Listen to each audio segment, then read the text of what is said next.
এনেকুৱা অৱস্থা আমাৰ এই ধুবুৰী গৌৰীপুৰ ইম্পৰ্টেণ্ট ৰাস্তা, এটা বিৰাট গুৰুত্বপূৰ্ণ ৰাস্তা। ধুবুৰী গৌৰীপুৰ বিৰাট গুৰুত্বপূৰ্ণ ৰাস্তা, এইটো আমাৰ গুৰু টেগ বাহাদুৰ ৰাস্তা বুলি কয়। আপোনালোকৰ যে ইয়াতে আজি খোজ খবৰ লৈ আহিছে ইয়াতে, তাৰ কাৰণে মই আপোনাক অশেষ ধন্যবাদ জ্ঞাপন কৰিছোঁ নৰ্থ ইষ্ট ফ্ৰণ্টিয়াৰত। আৰু মই এইটো বহুত দিন মই লক্ষ্য কৰি আছোঁ যে ধুবুৰী গৌৰীপুৰ ৰাস্তা এটা বহুত বেয়া ৰাস্তা, বেয়াৰ ফালে গৈ আছে। আৰু এই ৰাস্তাটো ইমান মানুহ আহে ইয়াতে চলাফেৰা কৰি আছে। পেচেণ্ট আমাৰ হস্পিটেল আমাৰ ধুবুৰী মেডিকেল কলেজতো আমাৰ এই প্ৰেগনেঞ্চি পেচেণ্টবিলাক গৈ আছে, তাৰ কি অৱস্থা।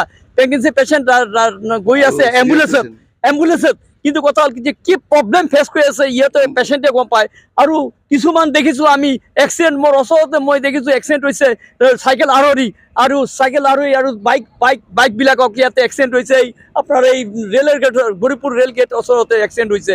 কিন্তু কথা হ'ল কি যে ইমান বেয়া ৰাস্তা যে মই PWD ইঞ্জিনিয়াৰক মই গড়কলকট্টানী মাননীয় মন্ত্ৰীক, মই CM আমাৰ মহোদয়ক, চিফ মিনিষ্টাৰ মহোদয়ক, মই মুখ্যমন্ত্ৰী মহোদয়ক মই অনুৰোধ কৰিছোঁ যে অতি সোনকালে এই ৰাস্তাটো 7 দিন মই টাইম দিছোঁ, অতি সোনকালে এই ৰাস্তাটো আমাক কৰিব লাগে। 7 দিন আমাৰ উৰণীয়া বিয়াৰ হৈ আছে, ভাল কথা, এটা ধুবুৰী গৌৰৱ যে উৰণীয়া বিয়াৰ ইয়াতে হৈ আছে গৌৰীপুৰ ধুবুৰীত। কিন্তু বহুত দিন এইটো অপেক্ষা আছিলে, উৰণীয়া বিয়া হ'ব লাগে, হৈছে। যাৰ জন্য আমি ধন্যবাদ জ্ঞাপন কৰিছোঁ চৰকাৰক।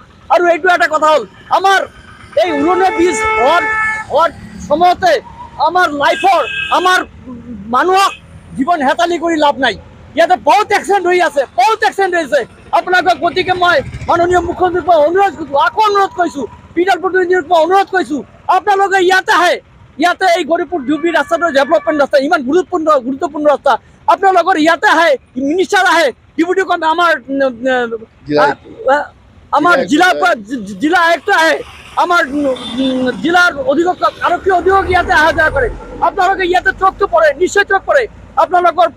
আমি ডিপুটি কমিশ্যনাৰক অনুৰোধ কৰিছোঁ, জিলা আয়ুক্তক মই অনুৰোধ কৰিছোঁ যে 7 দিনৰ ভিতৰত এই ৰাস্তা কৰিব লাগিব।